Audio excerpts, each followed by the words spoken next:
Good evening, everyone. Sorry for that little wait. So we are ready to go. And tonight we are going to be doing, or this is going to be our first edition of the arena, the GRC arena, GRC Cybersecurity Interview Arena, and we are going to go through the different levels of interviews that you are going to encounter, and then we will jump into some of the questions and the grading rubric, and then we are going to have some, very brave volunteers to step into the arena, at least one or two people to step into the arena. We do just a quick 3 or 4 questions, and then our judges will give their take, and just to, let you have a feel of what the arena is going to entail, right? And for everybody who's going to an interview, if you have an interview coming up or you just want to prep, before an interview, because the best time to prep is before you have an interview coming up, right? So that is what we are going to go through. I'm going to go ahead and do some housekeeping, and then Michael will come in and do some review over, how this whole thing is going to go tonight, right? So you are very much welcome. I appreciate your time, and sorry for that little wait. So we are jumping in time now. So you are welcome if this is the first time you are joining us for Cyber Chat. This is Eretmis Cyber Chat. We do this every Friday night, 7 p.m. Eastern. And this is a new program that we are not Cyber Chat, but what we are doing tonight is a new program that is going to be a reoccurring program on every Thursday, 7 p.m. to 8:30 p.m. And what we are going to do in this program is to prep you for cybersecurity GRC interviews by, creating that environment, you going through actual interview questions, answering your questions, and then we have judges who are going to, rate how you did and give you some really good feedback. And all these judges, they've been through the process, right? They are working in the cybersecurity space, and they just didn't get there because the job was handed on a silver platter to them. They actually put in the work. They went to the interviews, and they're on the other side. So at least, they'll be able to advise you accordingly. Some of these judges are also working in managerial, positions. So they also do interview people on the job. So they are bringing all that in there. And then occasionally we are going to have some HRs also, HR and hiring managers come through and then also give their take as well. So you are very much welcome. This is the very first, session that we are going to be having, but everything else is going to move into school on Thursdays. And I'm Dr. Emmanuel Edu, a former United States Army captain, a PCI QSA, and also the founder of Eretmis Academy, member of the Forbes Technology Council, and a former professor at University of Maryland Global Campus. And I'm also the CEO of Eretmis Inc. We are a PCI QSA company and a cybersecurity consulting firm based out of New York. And I love to mentor, teach, and help everyone in the cybersecurity space and career switchers who are looking to break into the cybersecurity space and AI as well. So Eretmis Academy, we are authorized partners with CompTIA, and what that means is that we have a 20% discount for all exams that you want to take with CompTIA. You'll be able to get a 20% discount. So you can reach out, and we will show you how you are going to get a 20% discount. And yes, and there are some folks trying to join, so sorry for that. Now, also, if you're looking to renew your certification in cybersecurity, one of the best ways is to do use continuous educational points, and that is simply by attending sessions like this. Every 45 minutes will count as one CPE or CEU for certification renewal. So if you are in here, just type in the hashtag Team Live, and you'll be able to take a screenshot of that and use that for certification renewal. Now, also, we have a WhatsApp group. The link is going to be posted. So if you're looking to join our community and to share in the cybersecurity knowledge and to grow, we encourage you to do so. School is where we are going to be doing this program, moving forward. So the registration link is going to be posted, and everybody will be able to join as well. Now, the sessions are going to be every Thursday, 7 to 8:30 p.m. Eastern, and is the Cybersecurity GRC Interview Arena. Now, dates for our upcoming training, we have our GRC hands-on internship and workshop. We've started the new session. They are meeting tomorrow. The next after that is going to be April 28th. The AI governance, also another session is starting. Not another session is starting in, I think it's March 9th, not May 9th, but not May 9th, not March 9th. We've started the March already. For cloud security, May 5th is the next session. And then for our AI, the 7-day challenge is also 23rd April.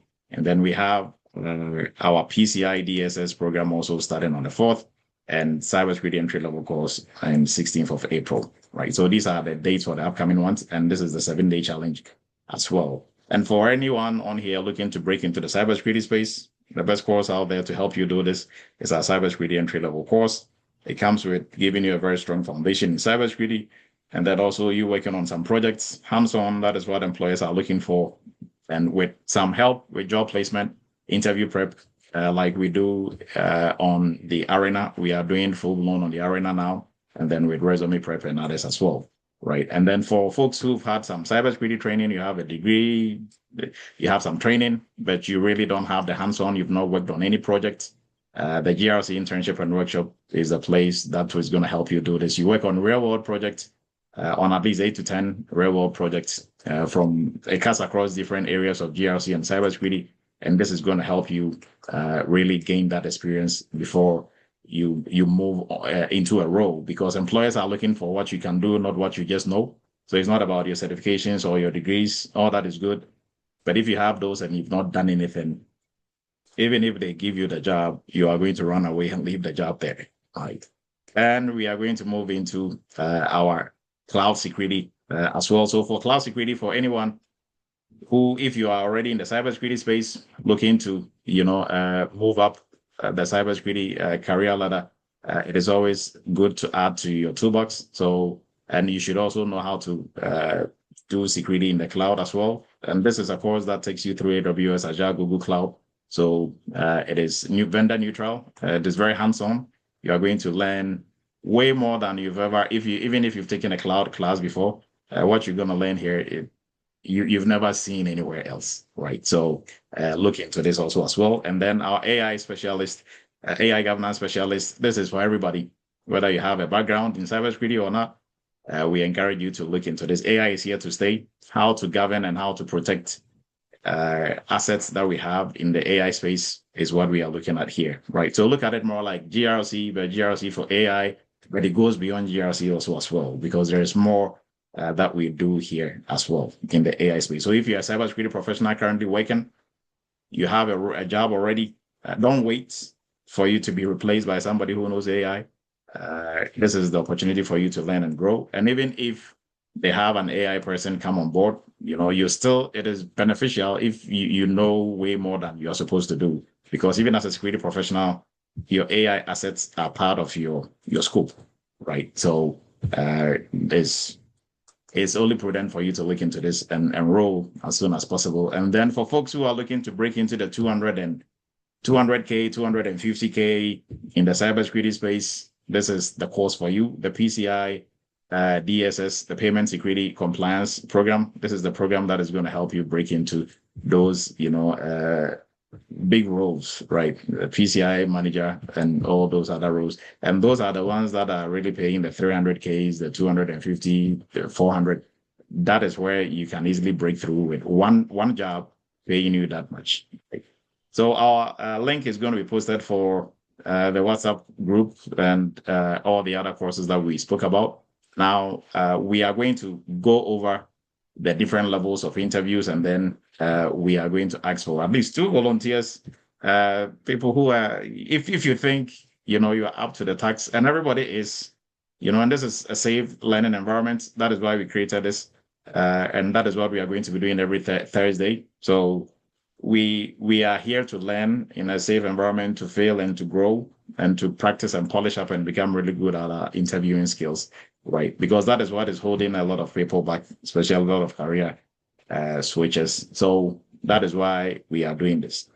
So without wasting much time, I'm going to introduce Michael, and Michael is going to give us a rundown.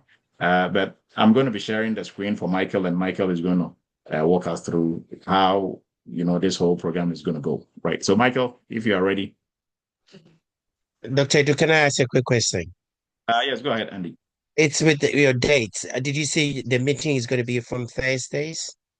Yes, Because Thursdays. oh gosh, our cohort usually meets on Thursdays, and we've been doing that for, that means we'll have to, what time?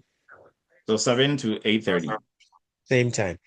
Okay, it's Yes. gonna affect our cohorts meeting, so we're gonna have to think about that. Okay. Okay. Thank you. I have to Okay. convert. You're welcome. You're welcome, Andy. All right. All right. So, Michael, kindly hold one.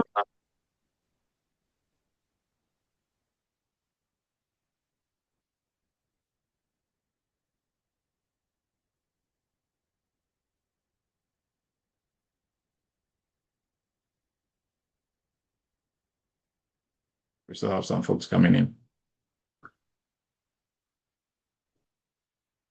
Look, Michael, so you can start, give your intro, and then I'm going to pull this up for you. All right. Good evening, everyone. I hope everybody's doing well and everyone can hear me. All right. I assume everybody can hear me. Yeah. Thanks and good evening, everyone. Yeah. Appreciate everyone for joining. Like Dr. Du always says, today is Friday. You could have been anywhere, but I decided to come here and learn and just join the journey. And as Dr. Du always say, we are building a cybersecurity army for the future and years to come. So today, like he said, we will be going through interview how to prep yourself, how to answer some of these questions. And like he said at the beginning, we'll put some people that will volunteer, put them on the spot and go through some cybersecurity questions, right? But the biggest thing you have to always, think about it whenever you are getting yourself into any interview, right? Think about the role you are applying for. You have to know the company that you are also applying for, right? So I typically tell people who reach out to us that just, know a little bit about the company, right? Quick example, if you are trying to, talk to someone, you love to know the person, right? You have to know their interests so you can know how best, you can, carry that out, right? Same thing for a company, right?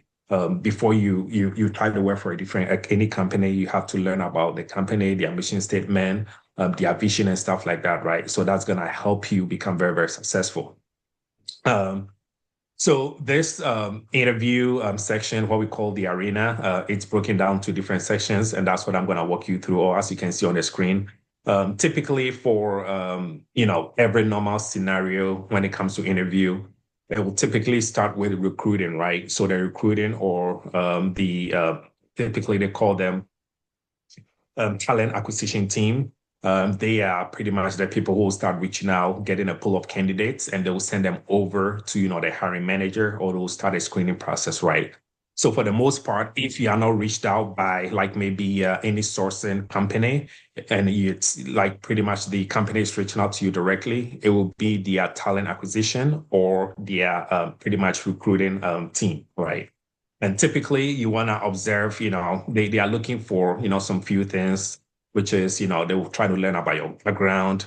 And they also have their grading rubric and what they are looking for. They will learn a little bit about your background because they have the job title and the post and everything, right? So they know what they are looking for. And typically before they start sourcing or getting candidates for the hiring manager, they discuss, the hiring manager typically discuss some of the expectations, what they are looking for, their background, their communication skills, if they have like some drive or some zeal, some oomph in them, right? So they can say that, okay, this person is motivated, right? So typically you don't want to joke with the initial one because that's pretty much gonna set you up for success, right? So that is how typically start with. So the recruiter or the team, that's how it starts. Go through some basic questions and you make sure you wanna, come up very, very well on a, step on the right foot, right? So typically the second stage is when you pass the initial screening, they'll, pretty much point you over or move you to the next stage. That is when typically you reach out to the hiring manager because the recruiter, sometimes they might give the recruiter like some target. Maybe we need about 10 people, right? And the hiring manager, and I'll tell you this for a fact, they don't want to interview all 10 people, right? So the hiring manager will start based on, the sourcing or the information that the recruiter or the recruiting team or the talent acquisition team provides. They will start dwindling the numbers down, right? So if you go through the initial stage, which is the recruiter or the talent acquisition manager or the team, and you move to the next stage, which is the hiring manager, that is when they will also, dwindle the numbers down. That is when you can progress to the next stage and go through, like a panel interview, right? So the stage two, typically they want to see, depending on the type of role you're applying for, they want to see how you are good from a technical standpoint, right? So of course, we are talking about cybersecurity here. So your basic rudiments in cybersecurity, we are talking about your basic GRC, governance risk and compliance. Now, most companies are adding what we call privacy. So you probably see them say JRCP instead of JRC, where the P stands for privacy. So some organizations, they have the privacy part of that part of their GRC function, right? So that is when you learn about compliance, risk and governance, right? So the stage three is when you progress after the hiring manager, after talking to all these candidates, they'll make a decision that, you know what, at the end of the day, they are the hiring manager, right? So they know exactly the role they are looking for and how they want the person to work for them, right?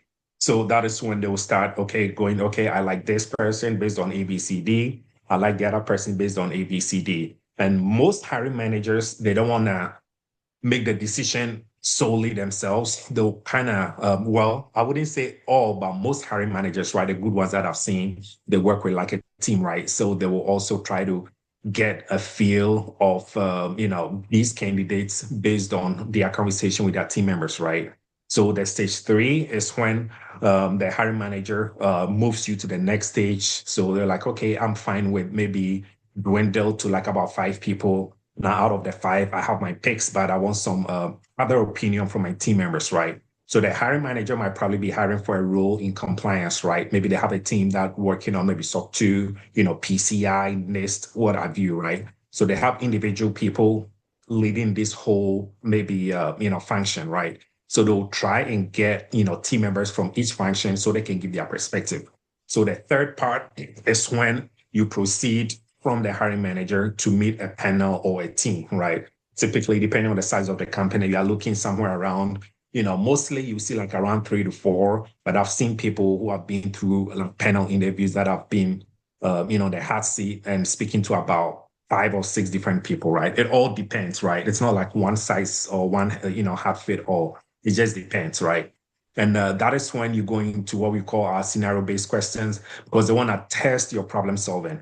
Every company, they have a problem. That's why they are hiring in the first place, right? So they want to see how you can help solve the problem that they are having issues with, the Achilles heel, or the reason why they need you to come help with them, right? So it's pretty much like a scenario-based questions, what we typically call tell me about a time. That is when we'll walk you through how to answer those kind of behavioral questions, right? So this will bring us to our stage 5, where we talk about behavioral questions, right? And that is very, very critical because you have to kind of think outside the box. And if you've been through interviews before, you kind of have some expectations on how to answer these questions, right? So whenever I hear any tell me about yourself, we talk about, some scenario-based questions, how you need to answer using what we call the STAR approach, right?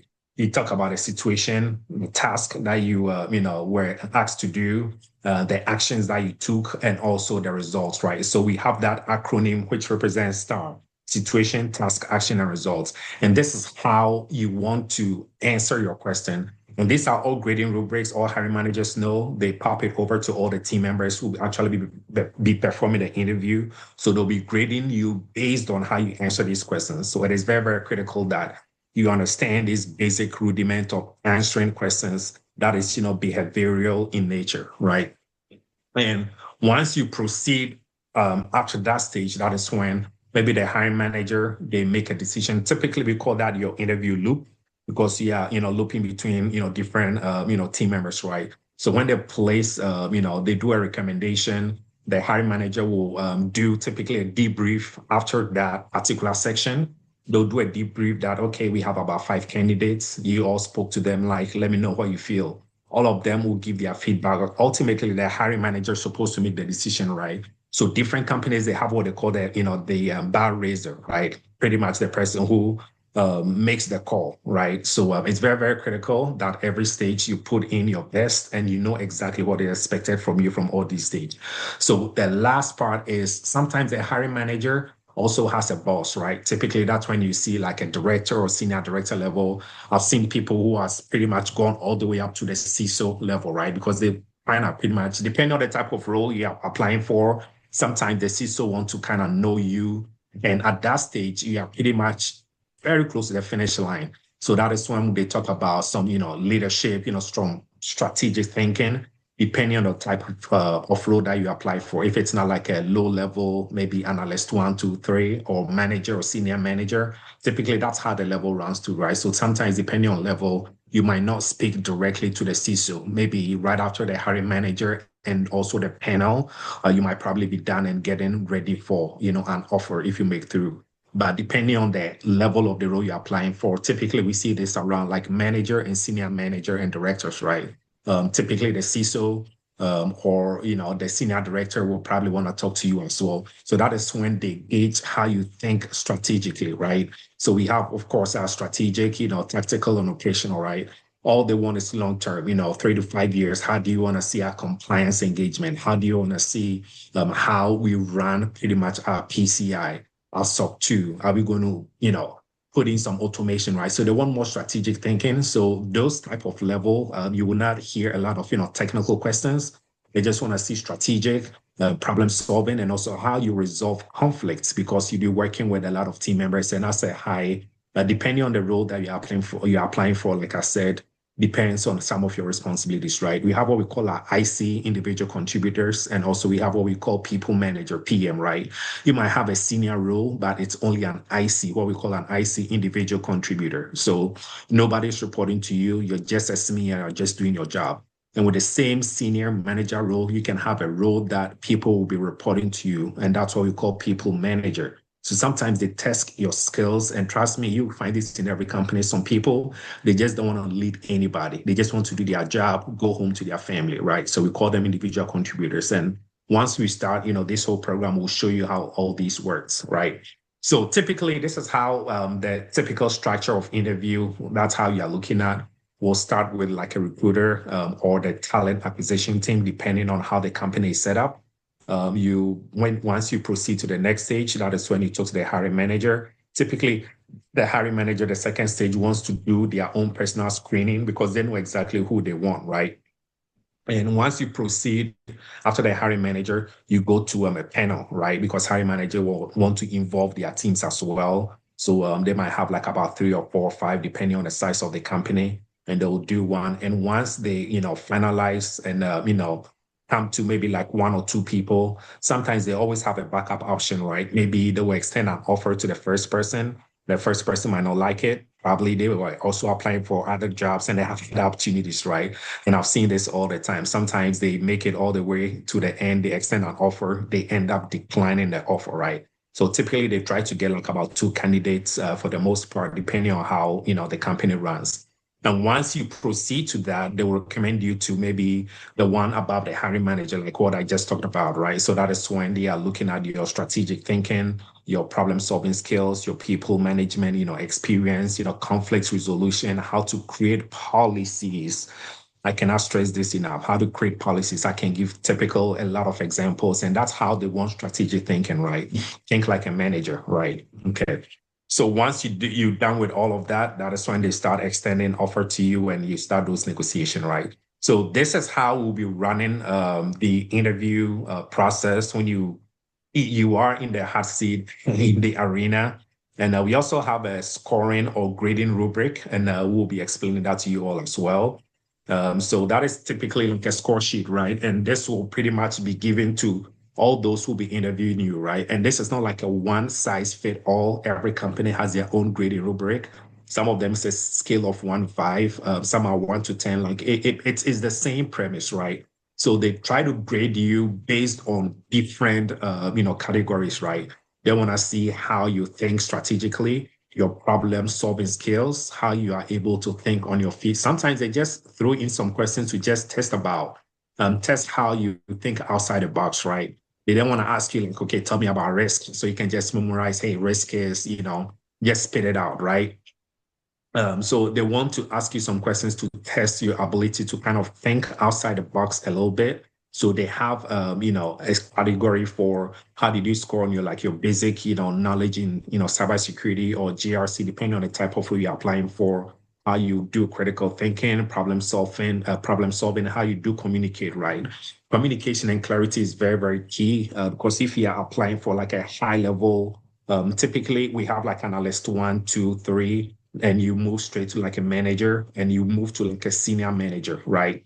Then director. So typically any role above a manager, they want to see your communication skills because guess what? You'll be, leading interviews. You'll be leading like, MBRs, like monthly business report, and also QBRs, quarterly business report. And these are top CISOs, CIOs. You have, different directors, VPs across different, orgs within the company. And they want to see how you can present and communicate whatever information that you have, right? And that's when you start going to how to build PowerPoint presentation and how to be very crisp and succinct, right? Very straight to the point. When you go into the corporate world, they don't like a lot of fluffy stuff, right? And that is when, you're maturing into your role. You're going to the more of, manager, senior manager level. You have to communicate very well and effectively, right? Typically here words like make it very crisp, very straightforward, right? Very short. Right. So it all depends on, the type of role you're applying for. And we have different levels. And during this opportunity, those who have an opportunity to join this particular interview session, the arena will kind of guide you through all these different scenarios so that depending on the job that you apply for, you know exactly how to answer these questions. So communication and clarity is very, very, crucial, right? And also they want to see your confidence, right? Because some of these roles involves maybe onboarding different tools, right? I can give you an example. I don't want to go too personal, but sometimes your company might probably be in a position to maybe acquire like a new like EDR, right? Or a SIM2. Now cloud is becoming very, very big. So a lot of opportunities in the cloud environment. Maybe you are outsourcing new, cloud security posture management, what we call a CSPM, right? So you have different vendors. You'll be meeting with them. They'll do a POC, proof of concepts, right? So they want to see how confidently you speak to this external, third parties and how professional you are, right? So depending on the type of role you're applying for, they want to test how professional you are, right? And I always say this to people, right? You can have like 200 years of experience. If you don't have like regular people skills, how to interact with, especially external vendors, you will be having a lot of problems, right? And I've seen this, over the years. Some people are very technically very, very good, right? Like if you need any information within a company, you want to go to these people, right? And it will teach you how to form, bonds and who you need to partner with and working in when you start working in the corporate industry, right? Some people, we call them the movers and shakers. You need them. They've been in a company. We call them, they know where all the bodies are buried, right? So if you need any piece of information, those are the people you go to, right? And in akin to what I was saying, when it comes to dealing with external vendors and parties and stuff like that, they want to grade on how professional you are, how you are able to articulate exactly the products you are looking for, the high level requirements of their products, and the pretty much the what exactly the product is going to do for you, right?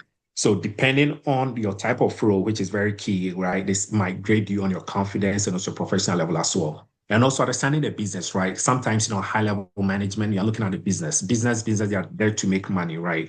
So thinking more strategically how you can generate different avenues of helping a company to maximize their profits and also spending less, right?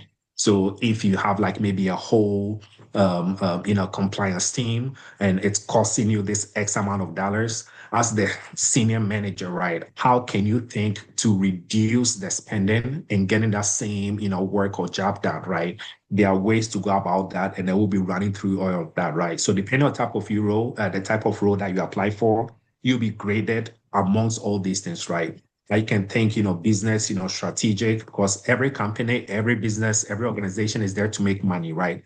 It's all about money, money, money, right? Straight cash, homie, as my friend would say. I wish I have some, sound effects here so I can play that sound effects, but that is what you are looking for. And situational awareness and stakeholder awareness is also very, very critical. You see this a lot when it comes to audits, right? Most companies go through a lot of audits, right? Maybe like PCI, HIPAA, SOC 2, whatever the case may be, right? And it's very, very critical that you know all your stakeholders, right?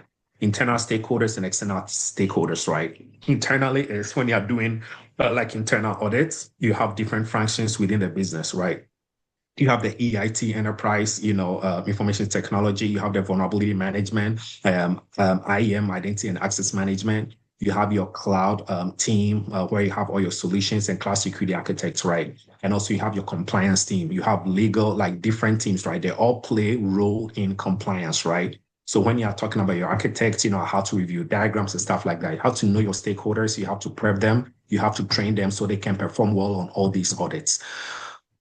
Within a company, depending on your line of business, I've seen it in different, typically we see this in like the hospitality industries, like hotels and, travel companies and stuff like that, right? What happens is because they provide some of these services to, a lot of people who probably own, credit card information, who use what we call like OTA, like online travel agents and stuff like that, right? So some of these external partners do perform audits on your company as well. So throughout the year, typically we see like every quarter, you have like a difference bank, right? Me as an example, you can have this X bank. I don't want to go too personal, mention some stuff here that I'm not supposed to. So just let's say Andy, right? Dr. Eretmis works with, ND LLC, right? ND LLC has customers that shop at Eretmis, right? So they have to make sure that Eretmis, they have good security good security best practices to protect customers of ND that go to Eretmis. So guess what? They have to perform a security baseline. They have to make sure they are due diligence, the risk assessment. So all these audits, you have to know your external stakeholders. You have to know their line of business, the type of audits or whatever they need to do, right? So you'll be well prepared, right? And overall, that is when, they have to make a decision that, okay, we want to hire this particular person based on, their level of experience. And also sometimes too, trust me, I've seen this a lot too. You can always teach people, right? So, I've seen most hiring managers, we've all been in position of a hiring manager before. So we know how some of these things work. And I will open up to like the 67 people in this Zoom call right now. If you're a hiring manager and you can always train people. So when you are doing your, getting candidates for your role, would you want someone who has 200 years of experience that is very less motivated, doesn't want to take initiative, will not join calls, don't want to come up with ideas, or you try to hire someone who has maybe 2 or 3 years of experience but has that drive. Sometimes you can just feel it when you jump on a call. You look at all these soft skills, right? Most hiring managers, that's what they look for because they know that you can always train someone to get a job done. What you cannot train people to do is good leadership, good, situational awareness. What you cannot teach people is emotional intelligence, right? What you cannot teach people is how to relate to people. I've seen people let go within companies because their hiring managers, all they are doing is, firefighting, putting out fires all the time because, one of their, subordinates, had like a fracas or misunderstanding with like maybe the cloud security team. So you are hiring manager, instead of doing your job, you are spending all the hours, jumping on calls or responding to, Teams messages or Slack messages just to solve or, resolve problems. Nobody wants to do that. Sometimes, HR gets involved. I don't want to go into all of that, but most hiring managers are looking for people who are willing and able to learn. I'm not saying that don't be technically inclined, but you also have to have the vibe. You have to have, the drive, eagerness to learn, how you keep yourself caring in an industry, how you apply emotional intelligence, how to just even draft a simple email without being very, very passive aggressive. Like these are some of the soft skills that we always, I try to lay more emphasis on as hiring managers when you're looking for new candidates into a role. I can go on and on. I don't want to give everything out right now, but I'll pause here and see if there are any questions that far, and we can move to the next section.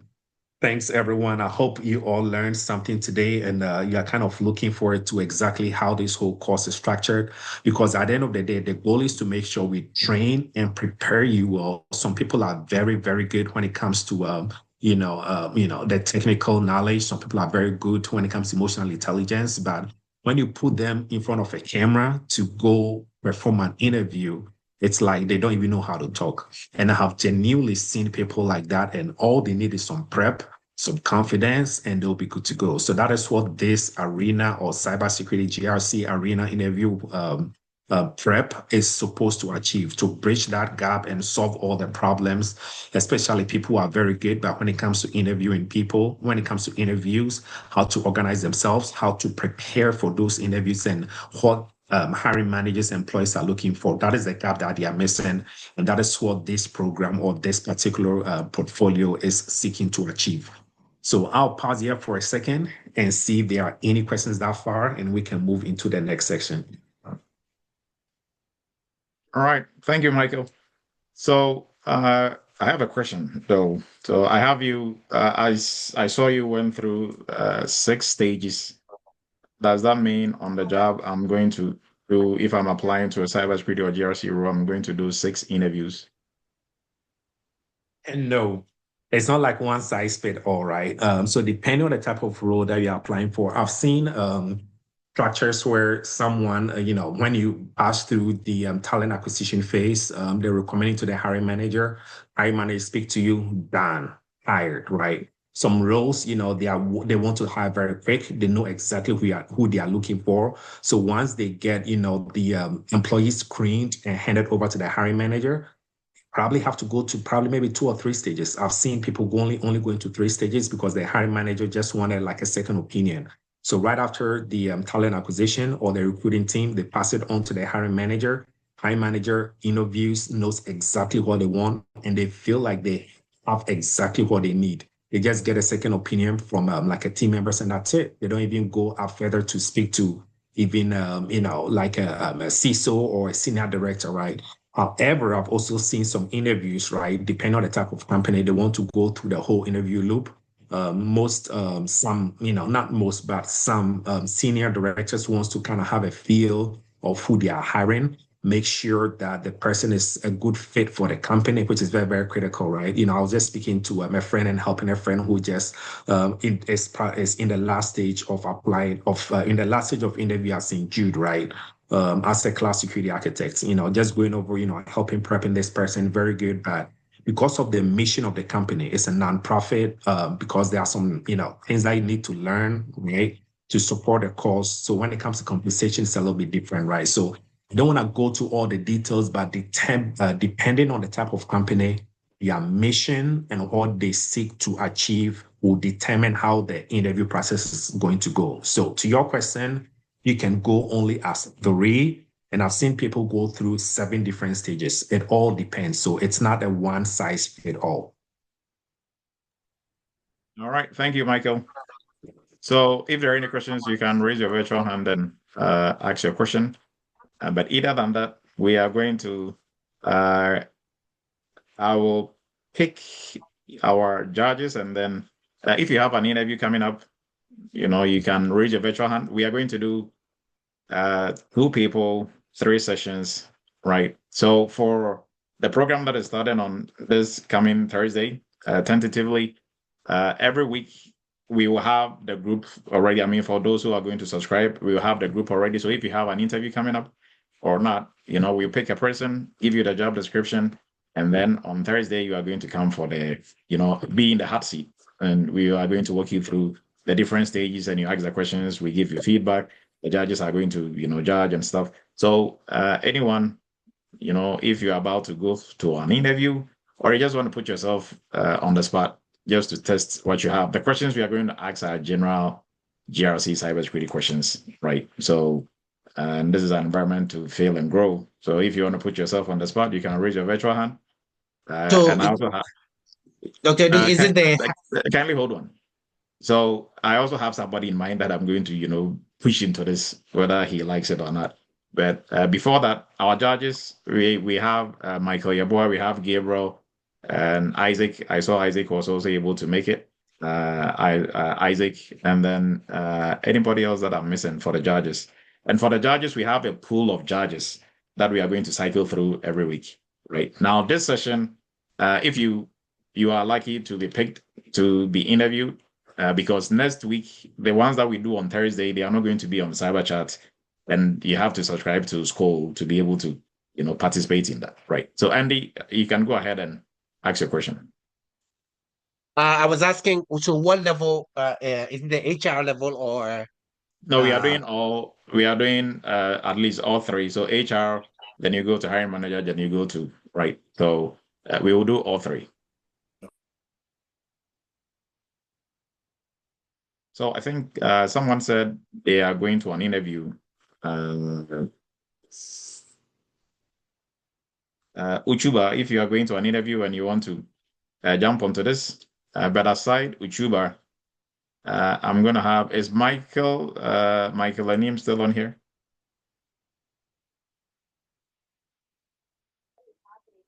Yeah, I have an interview. Okay, so do you want to be, you want to put yourself on the spot? No, I don't want to put myself on the spot, but I just want a place where I can be able to maybe have one-on-one. Okay, so that, I mean, you can schedule an appointment offline, right? But if you want to answer the questions and get feedback from the judges, then we can go through that. But aside that, for everybody in Eretmis, you know where to go to make an appointment for your one-on-one sessions, right? So yes, okay. So then we are going to have Michael in the hot seat. Because Michael has done this for a little bit, right? So at least for Michael, this is not going to be, way off. All right. So if our judges are ready, Michael is going to be asking the questions. So this is not based on any job description because this is just general, your GRC, your cybersecurity basics, right? So that is what we are going to ask. Now, the goal is not necessarily to test the technicality of what you know, but your delivery, how you answer your questions, right? How you approach it. That is more of what we are looking at, right? So it's kind of sparring, right? So if our judges are ready, we are going to, and for the judges, if I miss anybody, you can kindly raise your virtual hand and I'm going to add you on there. But for folks that I can see Isaac, Gabriel, and then Michael Yabua. So there are a lot of Michaels. And Michael Anim is going to be in the hot seat. And Michael, the co-pilot, is going to be asking the questions. So Michael, let's take it away. And Michael Anim, I put you on the spot because I know you're up to the task. So if Michael will start with the HR, I mean, we are going to do at least 2 or 3 questions, and then we move on to the next stage.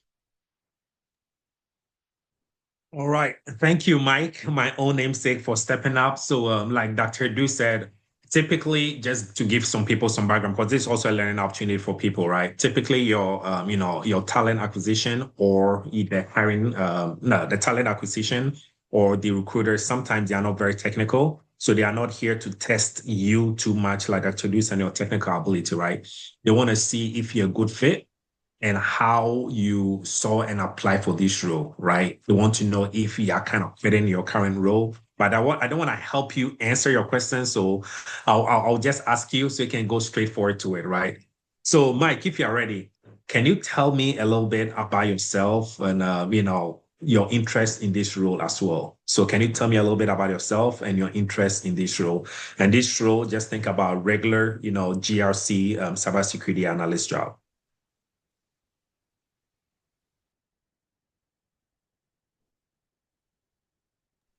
Yeah, let me know if you can hear me, Mike. And if you're talking, you're on mute. So, Mike, your first question, you just have a talent acquisition manager, or you just had like a recruiting, team reached out to you. You set up a Zoom or a phone interview, and your first question is, tell me about yourself and why are you applying for this role?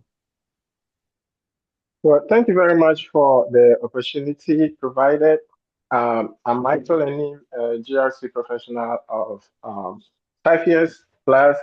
Now, I am a dedicated professional, and with respect to this role, I saw it on.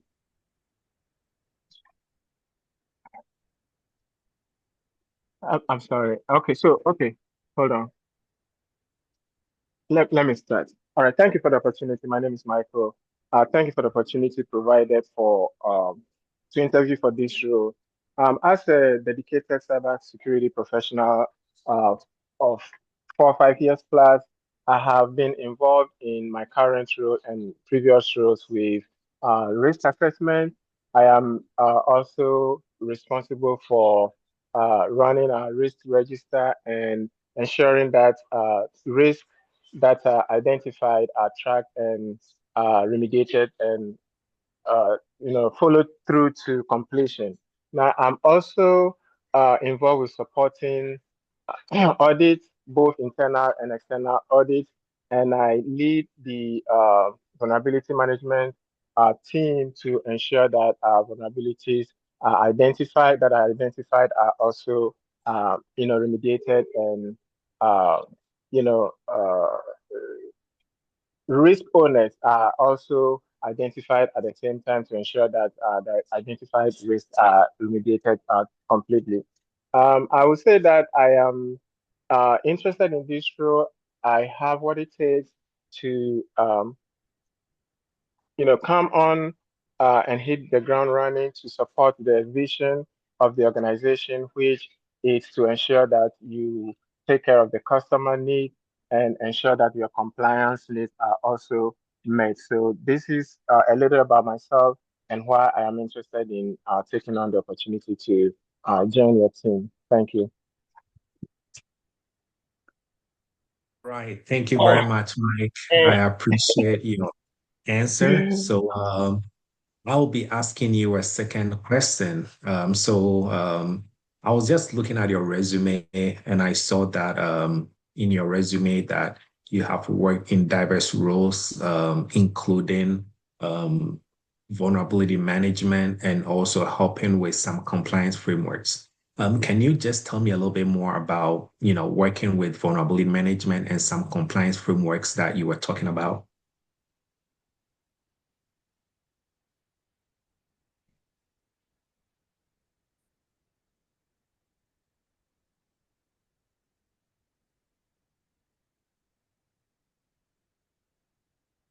Can you hear me, Mike? I think you're on mute if you are still talking. Oh, I'm sorry, I was muted. Oh, okay, sorry about that. No problem. So Yeah. thank you very much. So my current organization is in the healthcare industry. So HIPAA is one of the frameworks that I have worked on, as well as working with ISO 27001. So I ensure that our compliance uh, efforts towards these frameworks are met. So I engage with the multiple teams, cross-functional teams, to ensure that we have audit readiness towards this framework. So on a periodic uh, level, I conduct assessments with uh, the vulnerability management team to assess our risk level, and this is documented to for readiness at the end of the year when we do our compliance responsibilities with respect to HIPAA and SOC 2 as well, because we have third parties that we supply work with. So we also ensure that our SOC 2 is always in place, ensuring that our controls of integrity, compliance, integrity, uh, confidentiality, and availability, all these controls, we ensure that they are in place. So this is my responsibility, ensuring that so there was a scenario that we were going to have this audit. I ensured that I prepared the internal team to get our documentations ready and I got them to go through the training to ensure that they understand what the external auditors will be working on. So going through this process with them, at the end of the day, we ended up coming up with a shorter audit time, cutting the short audit time by about 20%. So that is one of the responsibilities with regards to frameworks. Right. Thank you so much, Mike. I appreciate it. And also, audience, I know we have about 69 people here. Yeah, because of time, we are going to limit to just 2 questions for the initial recruiter or the talent acquisition management team. So, Mike, I'm going to fast forward here. I'm just doing some quick, preamble, and we'll go to the next session. Okay.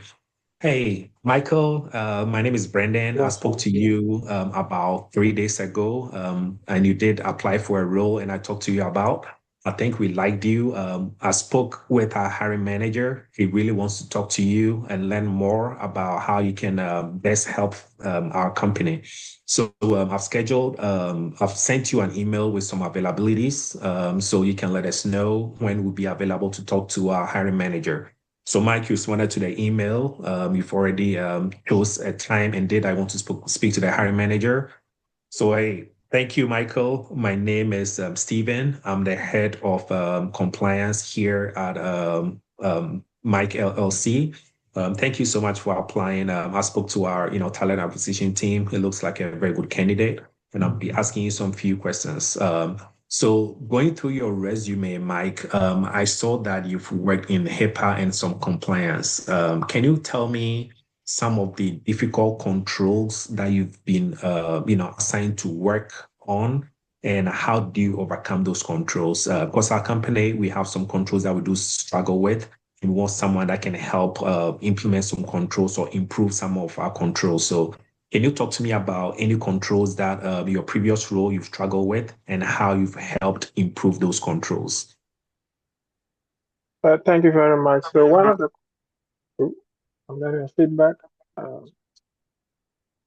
Okay, thank you very much. So it is always important that we have our controls in place and the controls are functioning. So in-house, I ensure that the controls are in place and they are functioning and doing what they are supposed to do. So one of the controls that I was assigned with was to ensure that our um, disaster recovery and business continuity controls are in place. And with this, I had to work with the IT team. So the difficulty I had with that was that it was because I had to work with these multiple teams and they had their all respective responsibilities beside my working with them on ensuring that our disaster recovery and business continuity control is in place.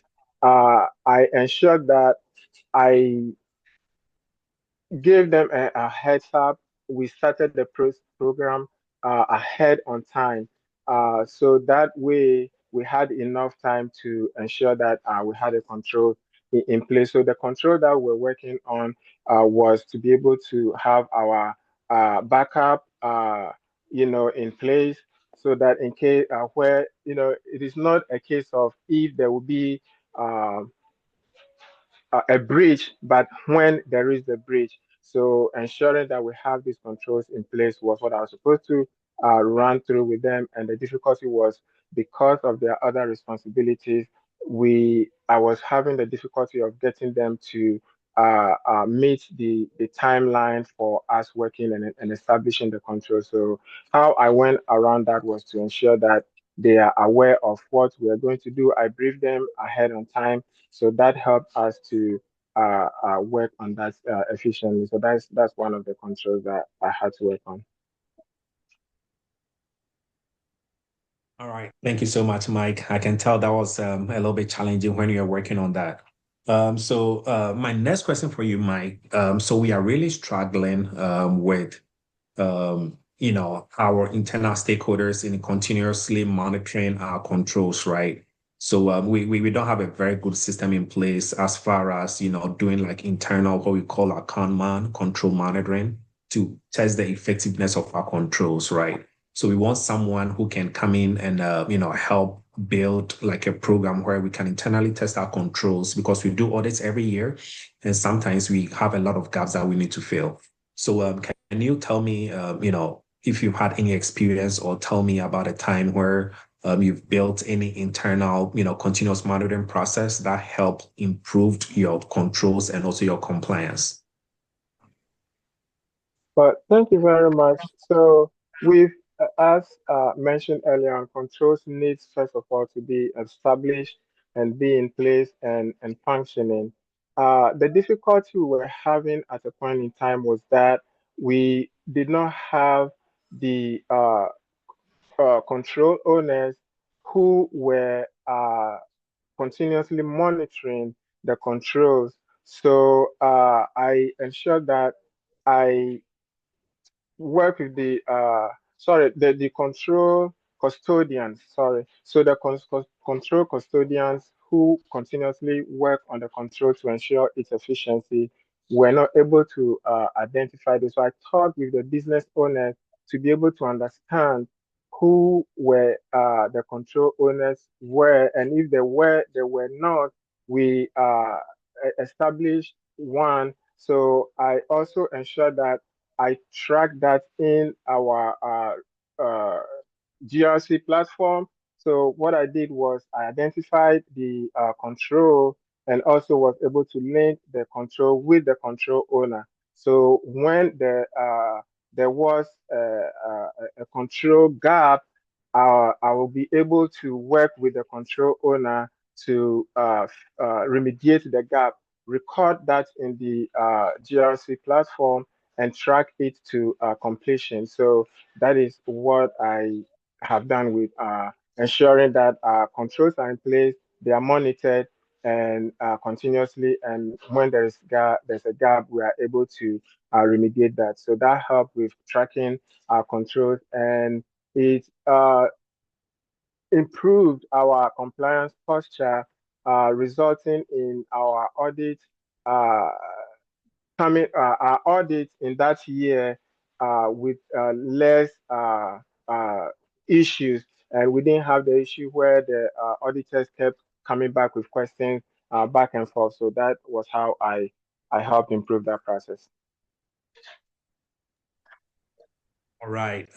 Because of sake of time, I'll move to the next stage. So, Michael, thank you very much. My name is Courtney. I spoke to you about 3 weeks ago. I just did a debrief with our hiring manager. He really likes you. He really likes you, and he wants to move you forward to the next step. So, he wants to schedule a time with you, and you can speak to our senior director. So, we'll go from there. So Mike sent you an email, sent you availability, send you a link in Calendly so you can set up a Zoom call with our senior director. Okay. Hey, so Mike, this is me. My name is Abhishek. I am the senior director here of the GRC function, the governance, risk, and compliance. And we also have, privacy function as well. So I oversee all these 4 pillars that we have in our GRCP function. So what I really, currently struggling with is I have a lot of stakeholders that are, not really, working well with our compliance team. They are always misunderstanding, and there are always issues that has been escalated to me so many times. So, Mike, can you tell me about a time that you've had to resolve any conflicts with any member of your team and with an external member in a different organization? So, I just want you to tell me a little bit, or tell me about a time where you have to resolve a conflict between one of your team members and one of the directors of the incident response team. So tell me about it, what the conflict was about. Tell me what you did, and tell me how the problem was resolved. Can you repeat the latter portion of the question? Yeah, no problem. Yeah, like I said, my name is Abhishek. The GRC function here. So we are having a lot of conflict with my internal team, with outside stakeholders. So like I said, I oversee the governance, risk, and compliance, and also privacy function. We do work with different, stakeholders across the organization within, penetration testing, incident response and vulnerability, right? And I'm always stuck in meetings, resolving conflicts, and I want someone to come help me with that. So I want to understand, tell me about the time that you've had to resolve a conflict between one of your team members and an external stakeholder outside of your organization.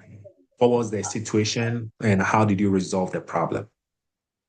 Okay, thank you very much. So, conflict resolution that comes up a lot of the time, and how the approach to resolving is very critical. So now, one of my responsibility is leading the TPR team, third party risk management team.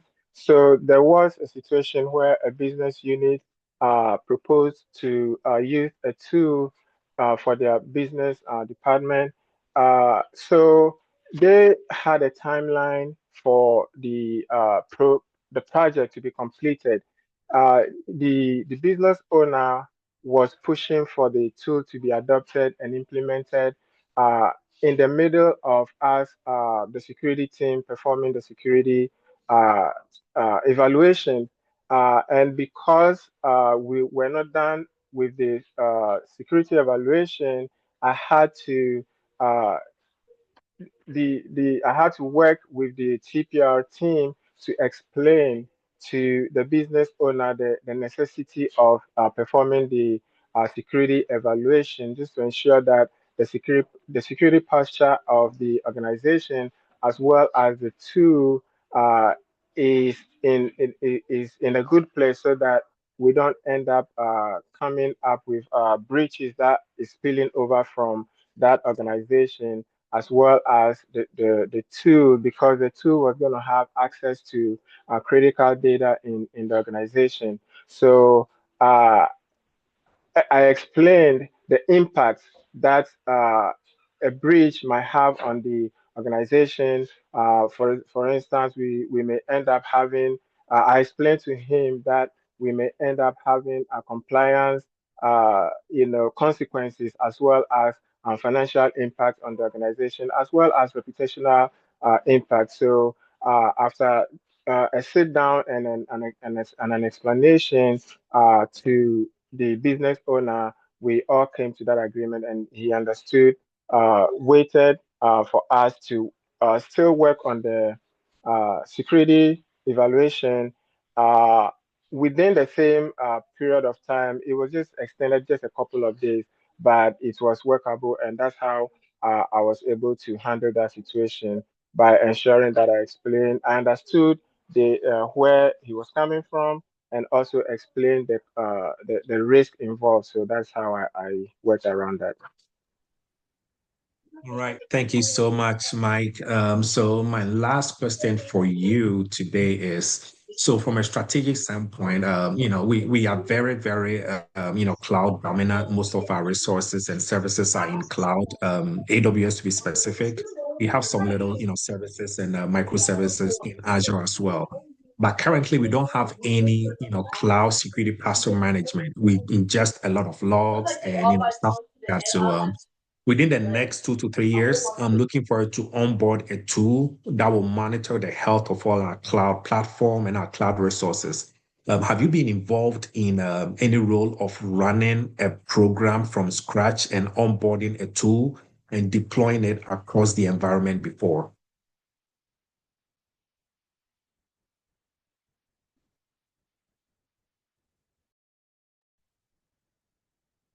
Yep. Can you hear me, Mike? Oh, I'm sorry, I got muted. Okay, so with regards to to get a clarification, are you referring specifically to cloud, or just any other discipline as well?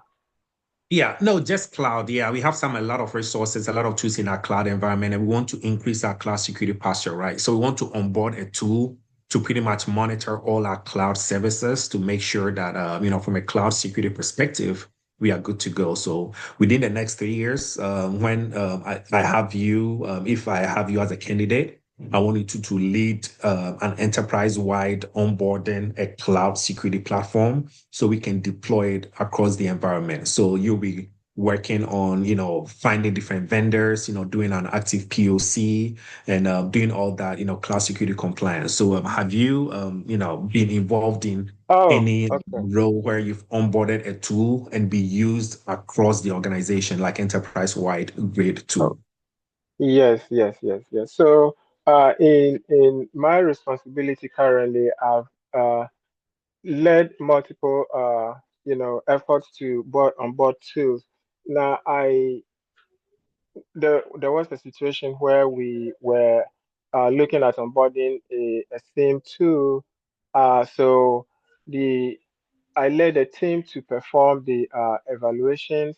First of all, the procurement team went ahead and did what they had to do, and when it was referred to us to perform the security checks, uh, I led a team to send the security questionnaires to the uh, the third party team, the vendors.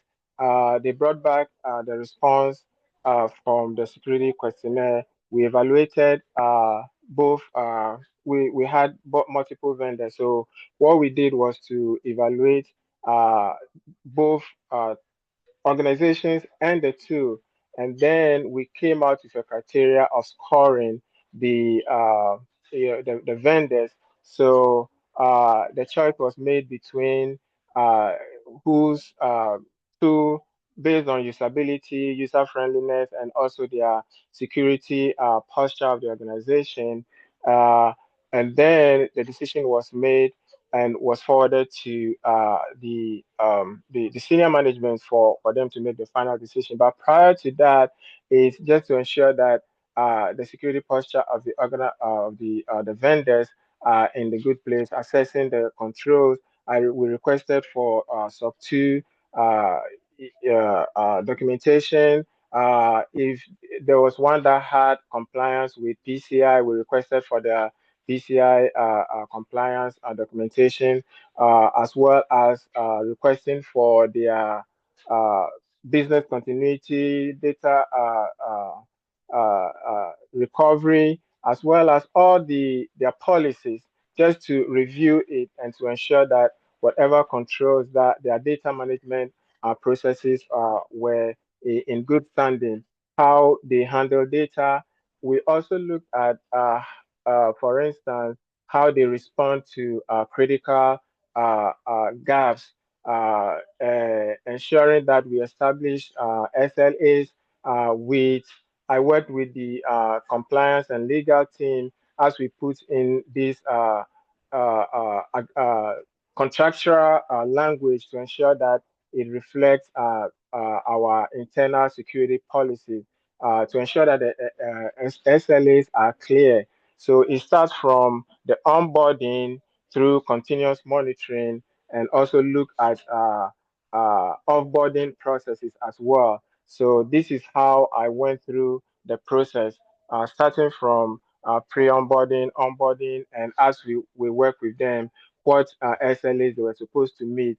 And if at a point in time we were going to offboard or go separate ways, what uh, arrangements are in place and what they are able to provide for offboarding activities. Well, sometimes we get the vendors to partake in our offboarding process, even helping to onboard the not onboard, but getting the new vendors that are coming in to understand our environment. So based on the contractual agreement, that is how I work around that. So um, that is one situation that I can talk about.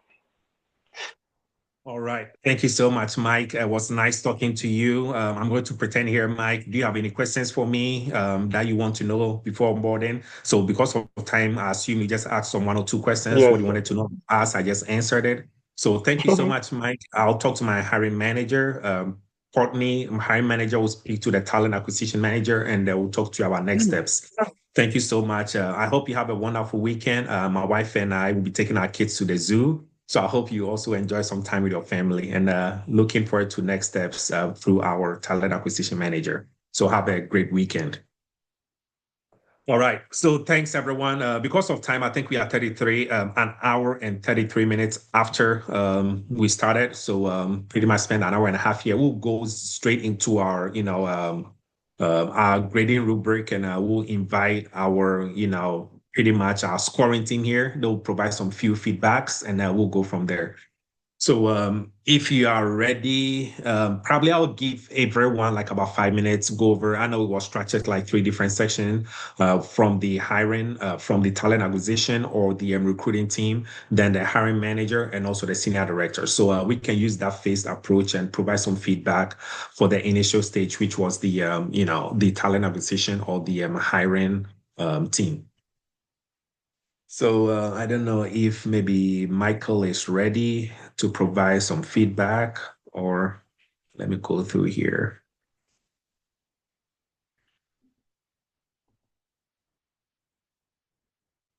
I'm going through the chat here to see.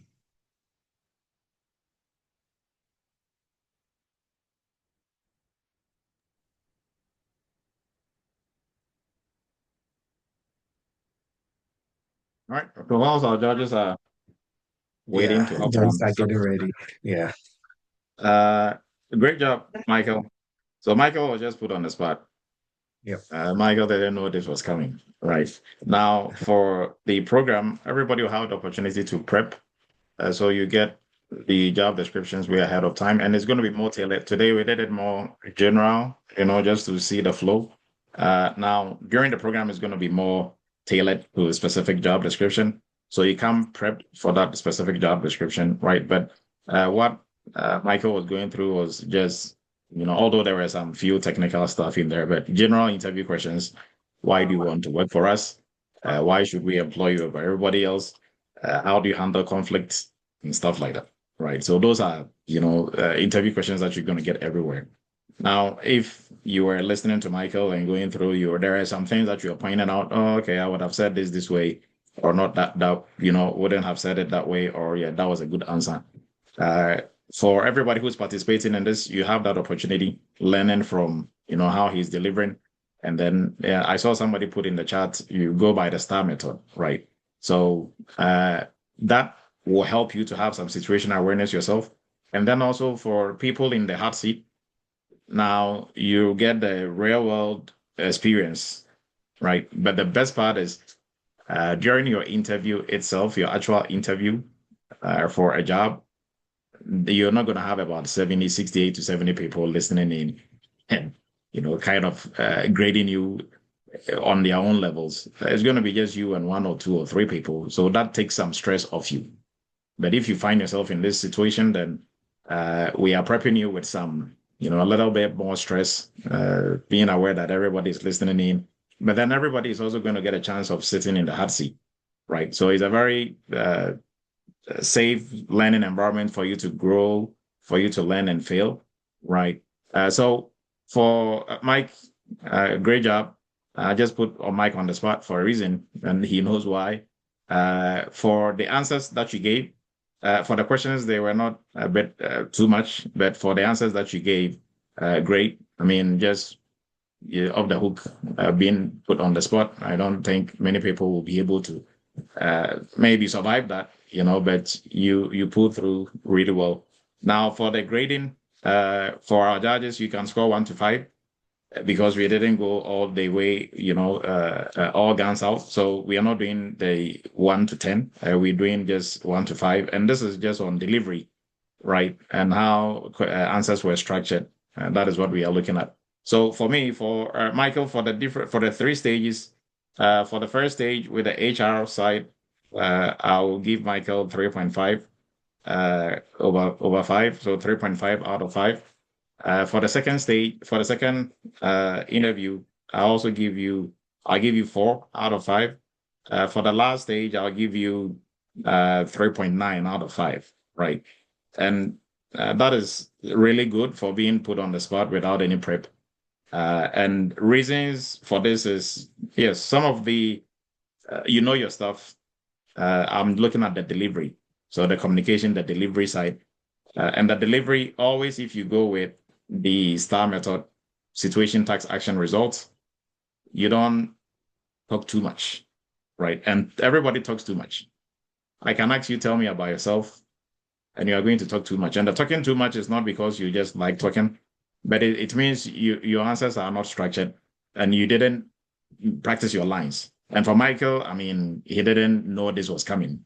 So he's just going off other prep that he's done, right? So he did really well, right? But if you practice your lines, I'm just going to speak about three things. My name is this.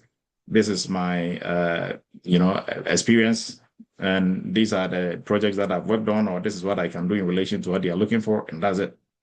But if you don't practice your lines, then, you are going to keep going. And if you go with a STAR method, you are always structured, right? So what was the situation? What was the action? What was the task? What was the action? What was the results? Because employers are looking more for results. Yes, you did a lot of stuff. What was the results? Right. Just like if you are looking at any movie, oh, this happened, that happened, that happened. What was the end of the movie? Or is it a sad movie? Is it a happy movie? Is it? And employers are looking for a happy movie. So everything that you did, all the struggles that you went through for a project, at the end of the day, were you successful at the end? How did that help your company? Right? How did it contribute to the overall mission and vision of the company? So that is what they are looking for, right? So always the result is key. But if you don't structure it, situation, tax, action, results, sometimes you talk about the situation and tax, and you just leave it as that. The results part is not going to come, right? And that is what they are looking for. The whole story you are telling, that is what they are, waiting to hear, right? So that will be my scoring for Michael. Now, other judges, Gabriel, you can also give your take on this, and then we'll go to Ike and we'll go to Michael, your boy.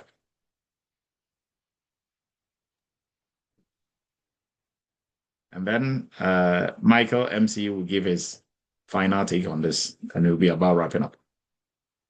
So, Gabriel, if you are trying to speak, you are muted.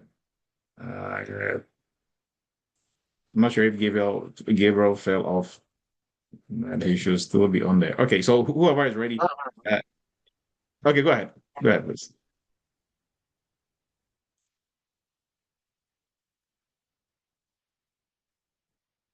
Yeah, I think we are having some issues with Gabriel. So I don't know if Mike is ready. If Mike, you're not, I can probably step in. I'll give you like about 10 to 15 seconds. In Mike is not. Michael is ready.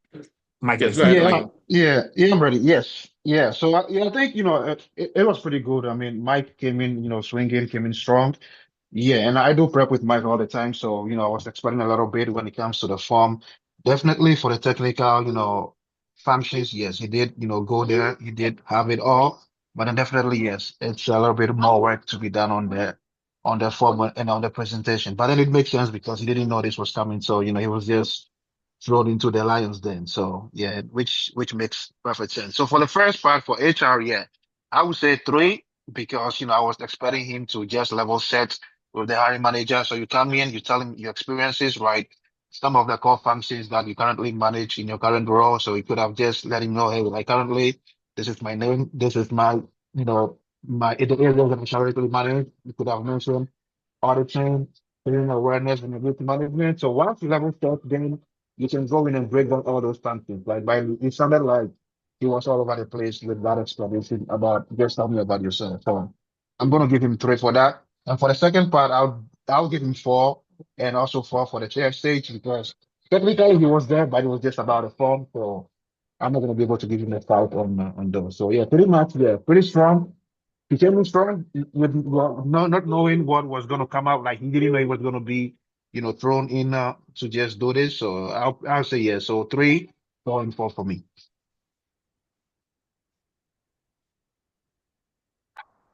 Wow, thank you so much, Michael. My namesake, a lot of mics here, right? So thank you so much. The next person, maybe we'll take one more, then we'll probably wrap it up with my observations as well. But yeah, I couldn't agree more with, Dr. Edu and also my colleague Mike here. You did excellent. You just came in, firing from all cylinders. And yeah, you did an exceptionally great job. Like Dr. Edu said, not everybody can be put on the spot and do exactly what you did. So yeah, I'll give it up for, I don't know if Gabriel is still here. If not, we will pivot to the other judge. If not, I can wrap it up real quick and we will call it. Okay. I'm here. So Isaac here. Yeah, So Isaac, please go ahead. Thank you. yeah. So with me, I think he did a good job. I like the way he take his time, one, and also how he asks for clarification if he don't get the question. Yeah, most people will not ask; they just go ahead and make mistakes. But there was too much. When you are being too much, you get them confused. So they lose interest in listening to you. And like the other Michael said, tell me about yourself. Yeah, with the recruiter, I'll give him a 3 on that. I agree with Michael because I was looking for you to, talk about yourself, your previous experiences, not in much technical, like Doctor said. Those people, like Michael said, they are not technical people. So pick some things from the job description and then talk about it, your training or training awareness you've held, people you work with, stakeholders, your years of experience. And also when it comes to the control aspect too. I know that you did a good job on that. I'll give you a 3 on that as well. But mostly when you're talking about it, like he's talking about control. You have to know your control design and effectiveness. And then talking about how you will help mitigate those risks. I think there was a part strategy. With I think with that I'll give him a 3, and also the other one 3, and the final one when he talks about the tool, helping with the tool, I'll give him a 3 as well. So because there are too many tools out there. I think you did talk about sim tool. When you are trying to bring in a tool, you have to know it's a process steps, right? So you have to know from the beginning to the end. But it looks like you were talking about onboarding a vendor, which you have not actually go through the outsourcing, looking at which one you guys want to do. Is the tool actually going to be doing what you guys want and all that? So I think for me, that's it for me. Thank you. All right. Thank you so much, Isaac. I like to call him Ike. Appreciate your time as well. So because of time, I don't know that Tedo will probably wrap it up and I'll just provide my final comments. So thank you so much, Mike. This was exceptional. Honestly, you joined like about 5 minutes and you were just put on a hot seat. Not everybody will have the courage and be able to think outside the box on their feet and provide that level of detail. So for me, that Tedo always tells me I'm very empathetic. I have a different personality. I'll give you 4.5 across the board just because I'm just me, right? You did an exceptional job because I wasn't expecting you talking about all of that. So yeah, great job. Like you said, myself, Dr. Du, and the team here will just commit ourselves to helping you fine tune what we think will help you. I always talk about people have their strength, and I always use the word weakness, right? I always say area of opportunity, right? Because everybody has a strength, and people will say weakness, but me, I talk about area of opportunity. We've identified some few area of opportunities that I'm going to commit myself and my colleague, Michael Yeboah, and Dr. We are going to help you out. And I'm sure within a very short time, you'll be telling the whole team here that you've landed your first job. So thank you so much, Mike. This was excellent.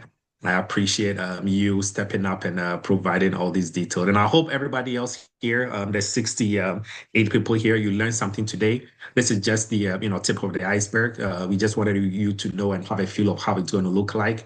And because of time, I'll have Dr. Du provide some final words and we'll wrap it up for tonight. And next time, we'll try and see if we can get one feedback from the audience. And also, before we do, I think, Mike, you've earned the right to provide one last comment or anything before Dr. Du wraps us up. So since you did an exceptional job, Mike, you have earned the right to provide, your last few comments.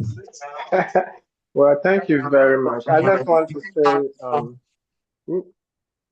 say thank you to the whole team, Dr. Du, and all of you for the opportunity.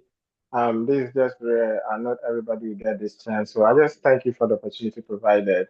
And on the lighter side, I would say I hear everything you said, and even me myself, if I'm to be a judge on myself, I wouldn't be giving those scores that you're giving. I would even have given myself lower grades. So I know I should do a lot better. So thank you for the honest feedback. So thank you very much. All right. Absolutely. Michael, so you did exceptionally well. Simply for the fact that you were just put on the spot, right? And this came out of nowhere. Just So all the because you are just thrown in there, right? So you just have to come up with something. So I've done some prep with Michael also as well. And reason why I put Michael on the spot is very soon Michael is going to be one of the judges. Very, very, very soon Michael is going to be one of the judges. So, and to be a judge, it means you've gone through the whole entire process, you've landed your role. And, I can tell you for a fact, Michael is going to join the other Michaels, right, very soon. Now, the link to join the arena has been posted. The arena is $89 a month. It's a subscription, so something below $100, $89 a month. And it's at that price point because we want everybody here and everybody, within the community to be able to join. The goal is the learning piece of it. And there are sessions where we are going to go through how to actually break down the questions and to answer the questions. Right. So yes, we will always going to put somebody in the hot seat, but we will have more time during the arena, session. So even if you're in Eretmis, you do one-on-one job placement. It is not going to be as the arena because for your one-on-one job placement, we're not going to have 2 hours for you just going through interview questions, right? Sometimes, we can take you like an hour asking you going back and forth, but always here it's an opportunity for you, even if you're not going to an interview, to get the repetitions in, to get the practice. So when you are put on the spot, a recruiter calls you and say, hey, I just want to talk to you real quick to see if this is a good fit for you. Before you don't push them away and say, no, I want to talk to you tomorrow. It's just a recruiter, right? They just want to see what you're about, what you can do, what you've done. Then they'll move on to the hiring manager. So if you put them up, guess what? They're calling somebody else, right? So if you need days to prep for a recruiter, and you are doing it wrong, you have to join the arena, to get prep before, so once you are well prepped, you know how to answer your soft skills questions, you know how the structures go, you know your lines, then the only thing that you have to do in terms of your prep is the technical aspect of the job description. But if you don't do this and you just prep with the technical aspect of the job description, then when you go to the interview, you are going to, the other ones, you are not going to do as you would have done if you were weekly practicing and hearing other people, your other colleagues go through and, fail and pass and fail and pass. And so you learn from others. You're also going to learn from your own dates that you are going to put in the hot seat. Victor, please go ahead. Dr. Edu, thank you very much for this opportunity. Though I was a little busy, I was listening to the interview and all that is on point. I really appreciate it. But I want to chip something. Michael started he had the experience of 4 years, and I know it's a simulation thing. But what if somebody who has not gotten a role, who doesn't have experience, maybe entry level, zero experience, having an interview, such kind of interview? So how would the person present? How would the person, go about it? Yeah. Okay. So I'm not sure. Is like Victor, have you been in any of our programs, GRC internship, or are you in any of the programs? Not yet. Okay, okay. I needed No, the information that's fine. I wanted information to get enrolled. Yeah. No, that's fine. So, like, I'm asking because, like, we've discussed this a couple of times. Now, Victor, let me help you out here. So, and I think there was a post this week. I made a post in our platforms. So everybody in cybersecurity, when they started, regardless of what their background was, you could have been in IT for 100 years. The role that you are in now, when you got it, was the first time you had that role. So what am I trying to say? Nobody started cybersecurity with 6 years of experience. It means if you 6 years of experience, then it means you are in a second role or a third role. So everybody's very first role. If we are talking about you working in cybersecurity for this number of years to count as your years of experience, then nobody would have qualified for their first role. Am I right or wrong? You're right. Yeah. like let's take it outside cybersecurity. Any job, any role that you are in now, if this is your first role, what made you qualify? If we are looking at just you doing that job for this number of years to qualify, then nobody will qualify. But then there are things that you can do to prepare you for that role that will equally help you to do the role. Right. Okay. So that is why you can get in a role. You've not worked in cybersecurity for 5 years, but you can get in a role and you have, if you are looking at what you can do as your years of experience, you have more years of experience than people who've been there for years in cybersecurity. Right. So when we talk about, and that of the table, when we talk about your years of experience, they are not only looking at technical cybersecurity skills. That is not the only thing they are looking at. They are looking at it's a combination of your technical and non-technical skills. That is the combination of your years of experience. Right. So if you are looking for a cybersecurity manager role and you look at the job description and it's talking about, well, we need somebody with 5 years of experience. Okay. Now they break it down when it comes to the skills. Yes, you have to be familiar with these frameworks. You have to know this. So they list some of the technical stuff. And then the next in the list will be great leadership skills, great skills managing stakeholders, communication skills, excellent presentation skills, oral, managerial, project management skills. Now, your project management skills, your leadership skills, that together with the technical skills, a combination of which is what they classify to be 5 years of experience. Because what are employers really looking for? Are they looking for the years of you just being in cybersecurity, or they are looking for the skills you are bringing to the table? Now, it's the skills, but how do they measure the skills? They measure it by years of experience. So when they say years of experience, it is assumed that if you have these skills and you've practiced these skills for this number of years, then at least you can do what we want you to do in this role. So, but people take it literally as if you've not worked in cybersecurity itself for 5 years, then you don't have the experience. That is not what employers are looking for, right? Okay. What they are looking for is you have the knowledge and skills to do the job. But how do they quantify that? The only way they can quantify that is by saying years of experience. So if you've done, just like if you're employing a driver, right? You say, I want somebody with 5 years of experience. Now, if I come to you and my driver's license, I had my driver's license for the past 7 years, it's assumed I have 5 years of driving experience. But do I really have 5 years of driving? Yes, I've had it and that is the same thing. Somebody has been in cybersecurity for 5 years, but they are barely surviving, right?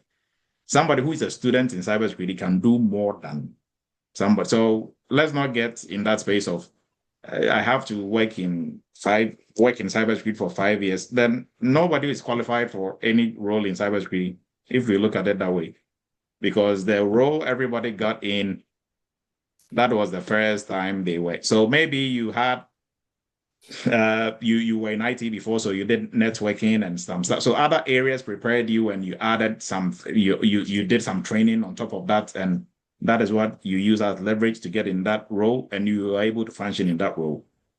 But that was your first time, right? And everybody in cybersecurity, their first role was their first time. So what prepares you for the role is not your years of repetition, but there are so many things that can build you up that makes you equally qualified. So when we say, like the example that I gave, if you are a manager in any company for 10 years and you've done some cybersecurity training, you've worked on projects, and I'm really big about working on projects, because if you've not done anything, then you are going to shoot yourself in the foot. Now you are well prepped on the cybersecurity side, technical side, you are excellent. You can do anything and everything. Now you are looking for a cybersecurity manager role. Do you think your years of experience as a manager counts as years of experience in cybersecurity, or it doesn't count? It counts, right? Oh. So, yes, that is why if you just take it on face value, well, they want 5 years of. Just look at it. Even within cybersecurity, if you've worked in cybersecurity for 5 years, and now there's a new role in your company, you've been working as a cybersecurity analyst, and there's a new role for VP of cybersecurity or director of cybersecurity, and you want to apply for that role, are you qualified? How long have you been a VP or a director of cybersecurity? 0. Yeah, but you've been working in cybersecurity. So what makes you qualify for that role? You see what I mean? So does that mean even if you get in cybersecurity and you are doing security analyst, you are going to do security analyst till the rest of your life? You have to move up. But what qualifies you for that role that you are going to be in? You've never had that role. So if you are just looking for, yes, you should have been in this role for these years to say that you have the years of experience or to call it, then nobody is going to move anywhere, and nobody can even get in any career, right? But there is a lot of skills and knowledge that you are bringing that will prep you for example, if you take nurses, the nurse that you're going to meet at the hospital, if that is her first job, so what made her qualified? Yeah, she went to nursing school, she passed the state board. Has she been a nurse before? Yeah, she did her internships and stuff in the hospital while she was, but has she been a nurse, a full-blown nurse for this number of years? No. But did she qualify to do the job? Can she do the job? Yes. You see, like what I mean, because the training she went through at school, the hands-on she did while she was school and going to the hospitals, that prepped her to be in that role and to be able to work. So when she gets a job, it's easy. I mean, she'll be able to do anything and function. Still, although she's still going to learn on the job, because there's something that you're always going to learn on the job. But your preparation into the job is what matters. It's not somebody saying, I have 10 years of cybersecurity experience.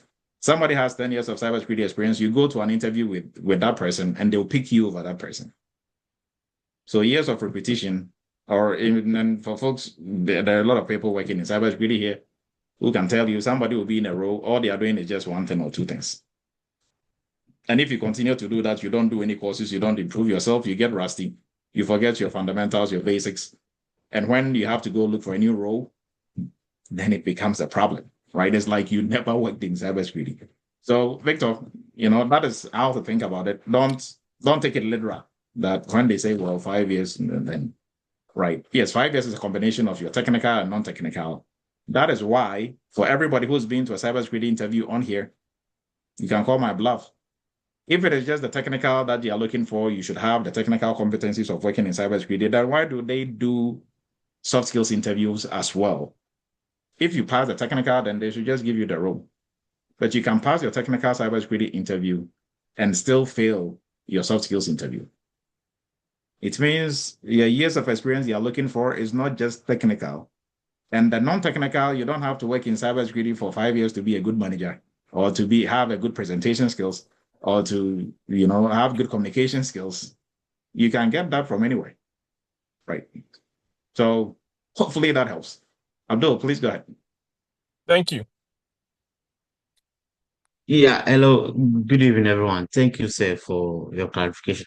I think this matter, or the question that the guy asked, is something that is bothering most of us here. And then, yeah, so I'm glad that you clarify it a bit further. But what I wanted to say is that, what if maybe like let's say a nurse transitioning to cybersecurity, and then she might not, okay, you might not have the techniques, but then she has a soft skills that she has earned for so many years. So she's gonna base on that experience to explain herself that she's fit for the job. Maybe if the job is about customer service or kind of stuff, her soft skills in the nursing should be able to help her in the next role in cybersecurity. Is that what you mean? Okay. So, like I said, when they say years of experience, they are looking at your technical and non-technical, right? So your non-technical, most schools are not teaching soft skills, right? And soft skills you can teach, but also you have to practice. right? Unless, of course, if you come to Eretmis and you are taking part in some of our internship programs, then you actually get to work with people, solve, conflicts, and so you are really polishing up on your non-technical or soft skills. But moving from, if you're a career switcher, coming from any role, truck driver, nursing, whatever, you have some transferable soft skills already, but you have to polish up on the technical side of cybersecurity. You cannot just, because like I said, it's a combination of technical and non-technical. So if you have non-technical, that is not enough to work in cybersecurity. You need the technical also. And the technical is not coding or any of that. That is not what I'm referring to. But you need to have a cybersecurity foundation. So have some training, work on some cybersecurity projects. That is what is going to help you combine that with the soft skills you have or the non-technical and present yourself for any role. Because if you go to an interview, you go to a technical interview and a non-technical interview. Those are the two main ones. Right. So you can do well. If you don't do well in the technical, they're not even going to move you to the non-technical. And if you do well in technical and you have no non-technical or soft skills, then you don't get a job. Because you are going to work with a team, you are going to work with people. So if you can't work with people, they don't need your technical skills. They will take somebody who is half proficient in the technical side and 100% or 120% on the non-technical or on the soft skill side. Because they can work with people, they will get a job done. Right. So it's not just, you can't just transition from any career with just your non-technical and forget about the technical skills. So it means you need some training. You need to work on some cybersecurity projects, right? And this is where most people get it wrong. If you just take some training, it's just theory, and you write some certifications, and you think you are going to combine that with your non-technical and go get a job, you are kidding yourself. Because in cybersecurity, it's about doing. It's not about reciting facts. So you are going to do, right? And what are you going to do if you've never done anything?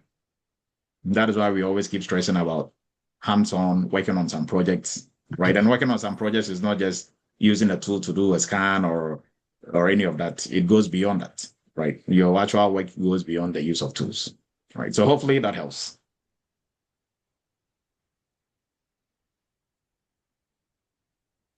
All right. Any other questions on the same lines about your technical, non-technical years of experience?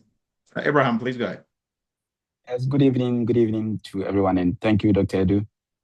Dr. Edu, I got one interview the last time, but I failed. Unfortunately, I couldn't get a chance to get in touch with Eretmis to actually help me to help me prep. But what I've learned through the encounter with the hiring manager, in fact, it was a panel of 3, was that you should go in for paid so much importance on soft skills. That's how that's what I observed from the encounter with them. I saw that my soft skills, I was actually not coming across confidently with clarity, even though I had done some hands-on internship and workshop with Eretmis, but I was not coming across confidently, and I couldn't. I just received the mail from them that they are moving on with someone else, and they're actually not moving on with. But I'm not giving up. I'm not giving up. It means I should up my game. I should continue to learn and try to polish up on my soft skills. Communication. In fact, communication is key. I had these space fillers, plenty of them, and so they were nodding. They were just nodding.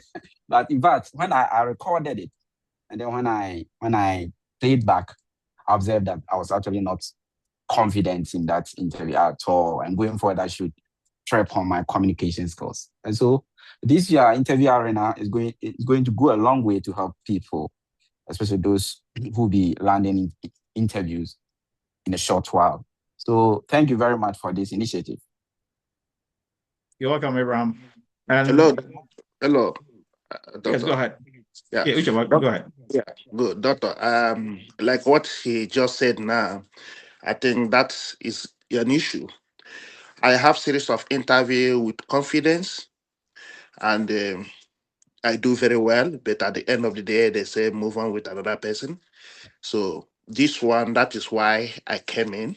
Sometimes you might think you know it all, but you don't know it all. I say, let me come back to you, doctor, so that I might have an intensive with my resume and job description. I need an intensive to prepare for the interview. I have it on 20th of March. I can't do it alone, but I need to somebody that let me go along with people that I come from. I think I will Okay. do better this period. Okay. Yes. And so for all your interviews, if it is possible, kindly record it, right? So once you're done, play it yourself, rate yourself, and then you bring it back to us also. And maybe for the arena, we can play it for everybody to listen, and then we all grade and break it down. And so that is how you learn and grow. Because yes, you have the hands-on, you've done the work, you have the knowledge, but then your delivery, that your delivery, you can go in confident and then they ask you a question and you trip, and then now you are on the edge of your seat shaking the whole time. And that is where, and when you are shaking, it's obvious. It will be in your voice, it will be in your delivery. You forget your lines. But if you've done this over, we will always put you on the spot like we did with Michael, put you on the spot. But you have chance to prep. So even with the preparation and stuff, so that really takes all that fear away. Because if you have an interview, it's a normal Tuesday, right? Abraham went to an interview with a panel of 3. That would be nothing to you because you are always in a panel of about 20. 20 people are there, actively listening and critiquing what you are talking about.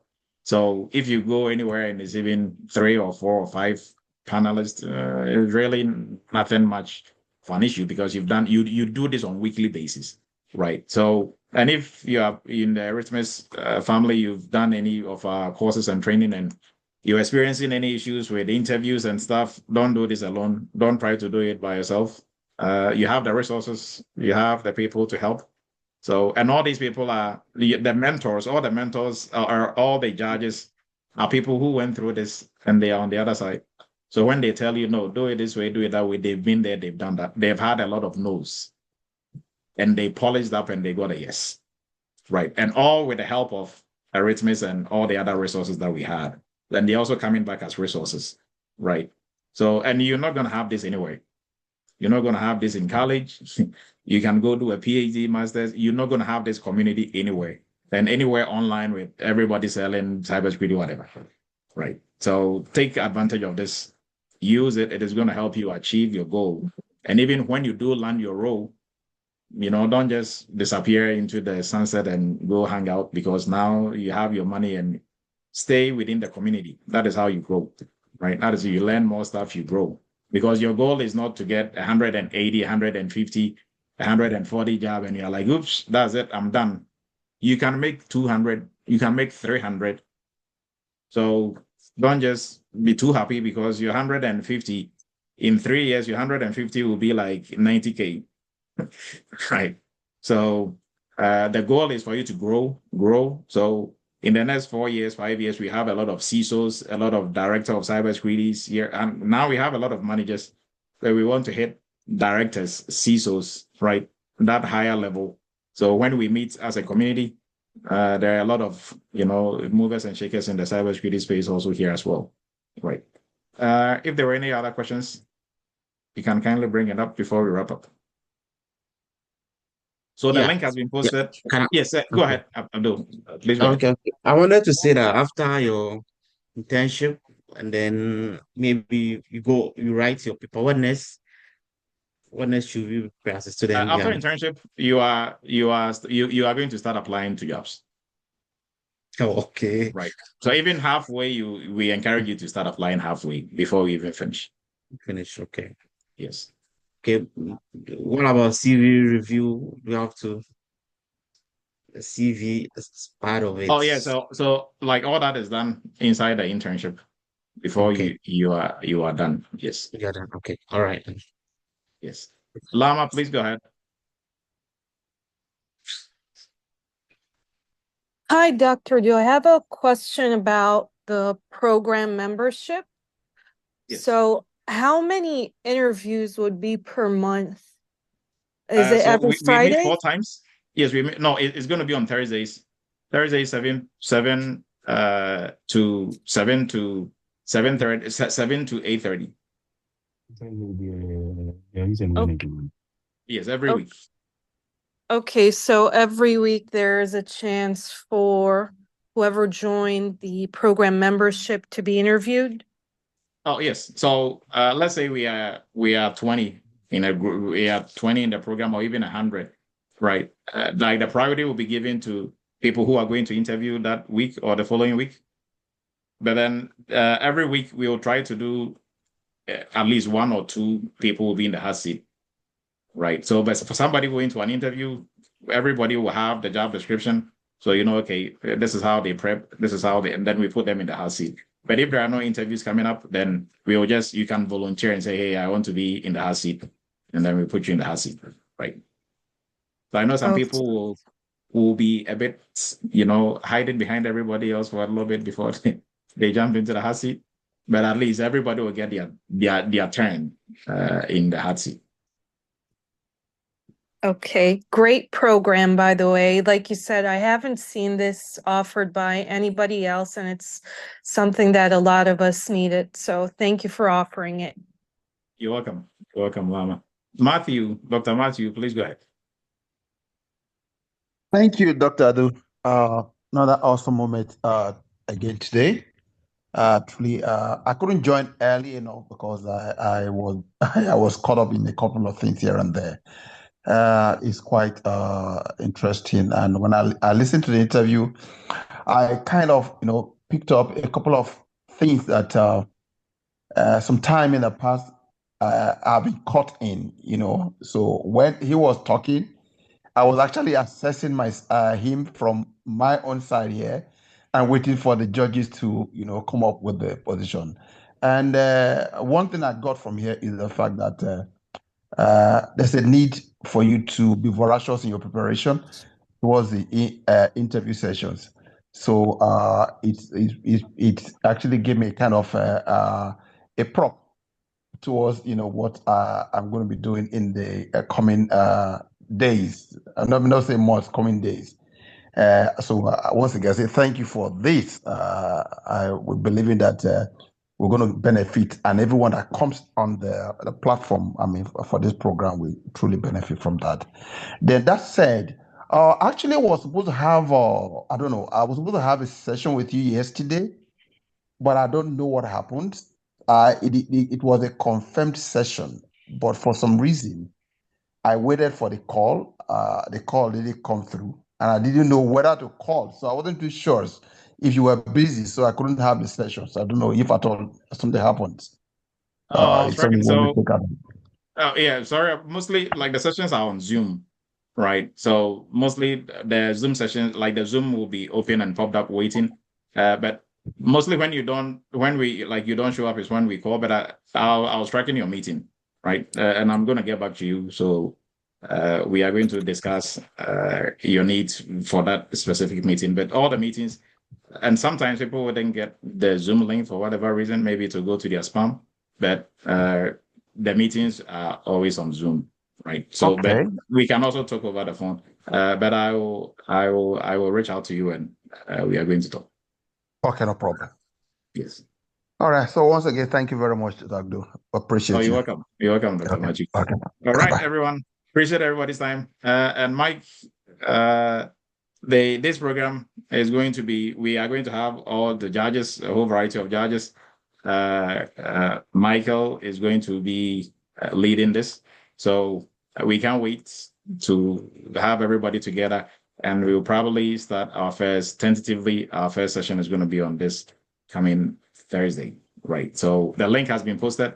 It will be posted on all the platforms, sent via email, so you can go ahead and join. And before we wrap up, Victor, please go ahead. You can ask your last question.